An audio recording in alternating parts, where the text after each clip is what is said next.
તો આપણે વાત કરીએ જમીન અને તેનું વિતરણ. મિત્રો, તમે જાણો છો કે જમીન ખેતી માટે મૂળભૂત સંસાધન છે. કૃષિ પ્રવૃત્તિ ઉપરાંત પણ જમીન ખૂબ જ મહત્ત્વની છે. માત્ર ખેતી માટે નહીં, રહેવા માટે, ઉદ્યોગો માટે, ઘણી બધી પ્રવૃત્તિઓ માટે જમીન મહત્ત્વનું સંસાધન છે. જમીન એ પૃથ્વીની સપાટી પરનો જૈવિક અને અજૈવિક દ્રવ્યોનું બનેલું પાતળું પડ છે. જમીન એ પૃથ્વીની સપાટી પરનું જૈવિક અને અજૈવિક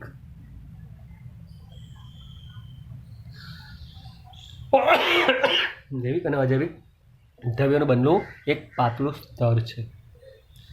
જેમ કોઈ સફરજન તેની પાતળી છાલ સાથે જેવો સંબંધ છે, તેવો જ આ પૃથ્વીની સપાટી સાથે જમીનનો સંબંધ જોડાયેલો છે. પૃથ્વીના પોપડાના ઉપરના પાતળા સ્તરને જમીન કહે છે. પૃથ્વીના ઉપરના પાતળા સ્તરને જમીન કહે છે. હવે વાત કરીએ જમીન નિર્માણની પ્રક્રિયા. જમીન નિર્માણ પ્રક્રિયા એ બહુ સરળ પ્રક્રિયા નથી. ઘણા બધા લાંબા સમય પછી જમીનનું નિર્માણ કાર્ય થાય છે. એકાદ બે વર્ષમાં જમીન નથી બનતી. ઘણા બધા વર્ષો વીતે છે ત્યારે જમીન બને છે. ચાલો વાત કરીએ મિત્રો જમીન નિર્માણની પ્રક્રિયા. જમીન એ ખડકોના ખવાણની ફલિત પેદાશ છે. જમીન એ ખડકોના ખવાણની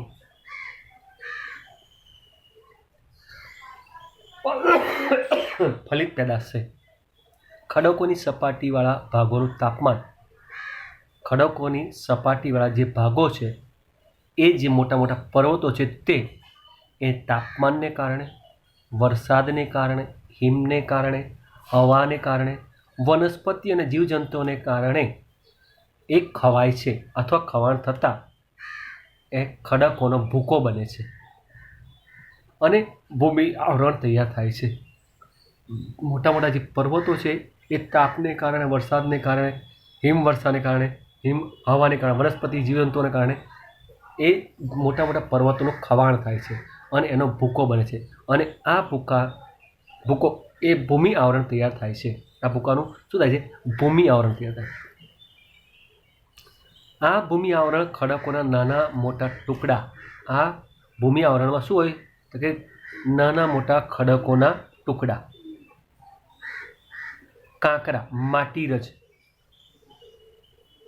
વગેરે હોય છે, જેને રેગોલિત કહેવાય. જમીન નિર્માણમાં જે ભૂમિ આવરણના ખડકો હોય એમાં નાના મોટા ટુકડા હોય, કાંકરા હોય, માટી હોય અને રજ હોય. આ જે આવરણ તૈયાર થઈને રેગોલિત તરીકે ઓળખવામાં આવે છે, જેમાં કેવળ ખનિજ દ્રવ્ય હોય છે, માત્ર ખનિજ દ્રવ્યો. તે પછી તેમાં જૈવિક દ્રવ્યો, હવા અને પાણી ભળે છે. રેગોલિતમાં માત્ર ખનિજ દ્રવ્ય હોય છે, નાના મોટા ટુકડા, કાંકરા, માટી અને રજ. ત્યાર પછી તેમાં જૈવિક દ્રવ્યો, હવા અને પાણી ભળે છે અને છેવટે તેમાંથી જમીન બને છે. જમીન નિર્માણની પ્રક્રિયા ઘણા લાંબા સમયની હોય છે. એકાદ 2-5 વર્ષમાં જમીન નથી બનતી. મિત્રો, બરાબર છે? 2 ગુણનો સવાલ પૂછી શકે. જમીન નિર્માણ એટલે શું સમજાવો? 2 ગુણનો સવાલ. હવે આપણે ભારતની જે જમીન છે એના પ્રકારની વાત કરીએ તો 6 પ્રકાર જમીનના. પહેલું કાંપની જમીન, પછી કાળી જમીન અથવા એને રેગુડ જમીન કહેવાય, અથવા એને કપાસની જમીન કહે છે, રાતી જમીન અથવા લાલ જમીન, પડખાઉ જમીન અથવા એને લેટેરાઇટ જમીન પણ કહે છે, પર્વતીય અથવા પહાડી જમીન અને રણ પ્રકારની અથવા શુષ્ક જમીન. આપણે આ 6 પ્રકાર વિશે થોડુંક ડિટેલમાં જાણીએ.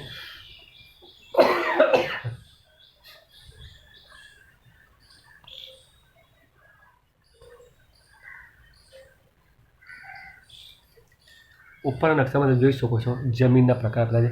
સૌથી ઉપર જે કાશ્મીર વિભાગ દેખાય છે એ પહાડી જમીન છે. પીળી જમીન એ કાંપની જમીન છે, બરાબર. અને જે લાલ કલર દેખાય છે એ રાતી જમીન છે, કાળી જમીન છે. રાતી બરાબર, સોરી. જે કાશ્મીરમાં અને હિમાચલ અને ઉત્તરાંચલ પ્રદેશમાં દેખાય એ પહાડી જમીન છે. બીજો ભાગ એનો પૂર્વમાં દેખાય છે, હિમાચલ પ્રદેશમાં, ભૂતાનમાં. ત્યાર પછી પીળી જમીન છે કાપની જમીન. પછી આછો લાલ કલર, પિંક કલર થોડોક, એ કાળી જમીન. જે રેડ કલર દેખાય છે એ રાતી જમીન. જે ગ્રીન કલર દેખાય છે એ લેટેરાઇટ જમીન. અને આસમાની રાજસ્થાનમાં જે કલર દેખાય છે એ રેતી અથવા તો રણ પ્રકારની જમીન. ચાલો વાત કરીશું મિત્રો કાપની જમીન વિશે. કાપની જમીન. કાપની જમીનને બે પેટા પ્રકાર છે, એક ખદર અને એક બાંગર. કાપની જમીનના બે પ્રકાર, ખદર અને બાંગર. નદીઓના નિક્ષેપણથી તૈયાર થતી નવા કાપની જમીન. કયા કાપની જમીન? ખદર કહેવાય છે. જ્યારે પૂરના મેદાનોથી બનેલી આ જમીન મુખ્યત્વે નદીઓની નજીકના ક્ષેત્રમાં જોવા મળે છે. કઈ જમીન? ખદર જમીન, જે નદીઓના નવા કાપ પતરાથી બને છે અને એ નદીના નજીકના વિસ્તારમાં જોવા મળે છે. તે પ્રમાણે રેતા, તે પ્રમાણમાં કેવી હોય છે? રેતા હોય. સોરી મિત્રો, મને ખાંસી થઈ ગઈ છે એટલે માફ કરજો. જ્યારે નદી ખીણોના ઉપરવાસમાં આવેલી એકંદરે જૂનો કાપ ધરાવતી, નદી ખીણોમાં ઉપરવાસમાં જે એકંદરે જૂનો કાપ ધરાવતી જમીન હોય છે, કેવી? એકંદરે ઉપર નદી ખીણના ઉપરવાસમાં જૂનો કાપ ધરાવતી જમીનને બાંગર કહે છે અથવા બાંગર જમીન તરીકે ઓળખવામાં આવે છે. તે ચીકણી ઘેરા રંગની હોય છે. કાપની જમીન દેશના ઘણા મોટા વિસ્તારમાં જોવા મળે છે. આ જમીનની ફળદ્રુપતા જુદા જુદા સ્થળોએ જુદી જુદી જોવા મળે છે, પરંતુ સામાન્ય રીતે આ જમીન ઘણી જ ઉપજાઉ હોય છે, કારણ કે નદીઓના કાપની બનેલી હોય. નદીઓ પોતાના કાપ જ્યારે પ્રવાહમાં વહેતી હોય ત્યારે ઘણું બધું ઢસડી લાવે છે પોતાની સાથે કાપ. પંજાબ, ઉત્તર પ્રદેશ, બિહાર, પશ્ચિમ બંગાળ આ પ્રકારની જમીન આવેલી છે. ત્યારબાદ આપણે વાત કરીએ બીજો પ્રકાર, કાળી જમીન અથવા કપાસની જમીન અથવા એને રેગુર પણ કહે છે. આ જમીન મુખ્યત્વે મહારાષ્ટ્ર, પશ્ચિમ મધ્યપ્રદેશ, ગુજરાત, કર્ણાટક, આંધ્રપ્રદેશ, તેલંગાણા અને તમિલનાડુમાં જોવા મળે છે. કાળી જમીન. કાળી જમીન દ્વીપકલ્પીય ઉચ્ચ પ્રદેશની ભેટ છે. આ જમીન ચીકણી અને કસવાળી હોય છે. તે લાંબા સમય સુધી ભેજનો સંગ્રહ કરવાની ક્ષમતા ધરાવે છે. આ જમીન રૂપાંતરિત ખડકો દ્વારા તૈયાર થયેલી છે અને કપાસના પાક માટે વધુ અનુકૂળ હોવાથી એને કપાસની જમીન પણ કહે છે. અને આ જમીનને રેગુર તરીકે પણ ઓળખવામાં આવે છે. કાપની જમીન, કાળી જમીન. ત્રીજો પ્રકાર રાતી જમીન. આગ્નેય અને રૂપાંતરિત ખડકો ધરાવતા ક્ષેત્રોમાં રાતી જમીન આવેલી હોય છે. આગ્નેય અને રૂપાંતરિત ખડકો ધરાવતા જે ક્ષેત્રો હોય છે ત્યાં રાતી જમીન આવેલી છે. લોહ તત્વ અને અન્ય સેન્દ્રિય તત્વોને લીધે આ જમીનનો રંગ રાતો હોય છે. આ જમીન પ્રમાણમાં છિદ્રાળુ અને ઉપજાઉ જમીન છે. ગોવા, તમિલનાડુ, કર્ણાટક, આંધ્રપ્રદેશ, ઓરિસ્સા, ઝારખંડ જેવા ભાગોમાં આ પ્રકારની જમીન જોવા મળે છે.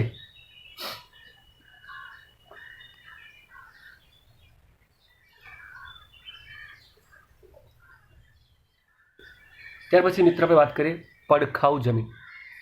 કોઈ કારણવશાત વરસાદને કારણે, પવનને કારણે જમીનનું ઉપલું પડ જે ધોવાઈ જાય ને એને પડખાઉ જમીન કહેવાય અથવા એને લેટેરાઇટ જમીન. વધુ વરસાદને કારણે તીવ્ર ધોવાણના પરિણામે સ્વરૂપે પડખાઉ જમીન તૈયાર થાય છે. કયા કારણસર? વધુ વરસાદને કારણે તીવ્ર ધોવાણ થાય જમીનનું, અને જે જમીન નિર્માણ પામે તેને પડખાઉ જમીન કહે છે. વધુ વરસાદને કારણે જમીનના ઉપરના સ્તરમાંથી પોષક તત્વો ધોવાઈને નીચલા સ્તરમાં ઉતરી જાય છે. જ્યાં વધુ વરસાદ પડતો હોય ત્યાં જમીનના ઉપલું જે સ્તર હોય એમાંથી જે પોષક તત્વો હોય એ પોષક તત્વો ધોવાઈને નીચેના સ્તરમાં ઉતરી જાય છે.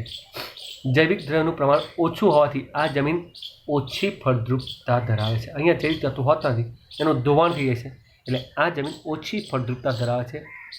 અહીં લાલ રેતીના પથ્થરોમાં લો અને એલ્યુમિનિયમ તત્વો હોય છે. અહીંયા જે લાલ રેતી હોય છે એ લાલ રેતીના પથ્થરોમાં લો અને એલ્યુમિનિયમનું તત્વોનું પ્રમાણ વધારે હોય છે. આ પથ્થરોના ધોવાણથી અહીંની જમીન રાતા રંગની બને છે. લાલ પથ્થરો જે હોય છે એના ધોવાણને કારણે આ જમીન એ લાલ રંગની અથવા રાતા રંગની બને છે. આવી જમીન દખ્ખણના પહાડી પ્રદેશો, દક્ષિણની વાત કરીએ, કર્ણાટક, કેરળ અને ઓડિશા અને પૂર્વોત્તરના કેટલાક ભાગોમાં, પૂર્વોત્તર એટલે અરુણાચલ પ્રદેશ, હિમાચલ પ્રદેશ એ બાજુ, હિમાચલ નહીં, અરુણાચલ, મેઘાલય, અસમ એ બાજુ પૂર્વોત્તરના રાજ્યો કેટલાક ભાગોમાં આ પ્રકારની જમીન જોવા મળે છે. કયા રાજ્યો? તો ખાસ કરીને કર્ણાટક, કેરળ, ઓરિસ્સા અને પૂર્વના રાજ્યોમાં જમીન જોવા મળે છે. પર્વતીય જમીન, જંગલોને કારણે જૈવિક દ્રવ્યનું પ્રમાણ વધારે હોય છે. જંગલોને કારણે આ જમીનમાં જૈવિક દ્રવ્યનું પ્રમાણ કેવું હોય છે? વધારે હોય છે. જો કે આ અલગ અલગ સ્થળો પર તે અલગ અલગ સ્થળો પર ભિન્નતા પણ ધરાવે છે, અલગ અલગ પણ હોય છે. શિવાલિક પર્વત શ્રેણીઓ પર જમીન ઓછી કસવાળી અને અપરિપક્વ જોવા મળે છે. આપણી જે આપણે આગળ જોયું હિમાલયના 3 ભાગો, એમાં શિવાલિક શ્રેણી જે આવે, પર્વત શ્રેણી, એમાં આ જમીન જે છે ને એ ઓછી કસવાળી અને અપરિપક્વ, પાક માટે અનુકૂળ નહીં તેવી છે. આ જમીન રેતાળ, છિદ્રાળુ અને જૈવિક દ્રવ્યના અભાવવાળી જોવા મળે છે. આ જમીનમાં રેતાળ, છિદ્રાળુ અને જૈવિક દ્રવ્યનો અભાવ એટલે કે અંદર એનું અસ્તિત્વ ઓછું હોય છે. આવી જમીન દેશના પર્વતીય વિસ્તારોમાં જોવા મળે છે. ખાસ કરીને મેઘાલય, અરુણાચલ પ્રદેશ, પૂર્વની પર્વત શ્રેણીઓ, ઉત્તરાખંડ, હિમાચલ તથા કેન્દ્ર શાસિત પ્રદેશ લદ્દાખ અને જમ્મુ કાશ્મીરમાં આવી જમીન જોવા મળે છે. કયા પ્રદેશો? કેન્દ્ર શાસિત પ્રદેશો, લેહ અને લદ્દાખ, જમ્મુ કાશ્મીર, આવી જમીન જોવા મળે છે. પર્વતીય જમીન. રણ પ્રકારની જમીન, આ જમીન ભારતના શુષ્ક અર્ધશુષ્ક વિસ્તારોમાં, ખાસ કરીને ગુજરાતનો ઉત્તર ભાગ, રાજસ્થાન, પંજાબ અને હરિયાણા મુખ્યત્વે આવી જમીન જોવા મળે છે. ક્ષારકણોની અધિકતા અને જૈવિક પદાર્થની ઓછપ જોવા મળે છે. આ જમીનમાં ક્ષારકણ વધારે હોય અને જૈવિક દ્રવ્યની ઓછપ જોવા મળે છે. સિંચાઈની સગવડથી આ જમીનમાં ખેતી શક્ય બની છે, ખાસ કરીને રાજસ્થાનમાં. આમ આબોહવા અને ભૂપૃષ્ઠના વૈવિધ્યને કારણે દેશની જમીનમાં ઘણી વિવિધતા જોવા મળે છે. ઓકે મિત્રો, આપણો લેસન નંબર 14 પૂર્ણ થાય છે. વંદે માતરમ. જય હિન્દ.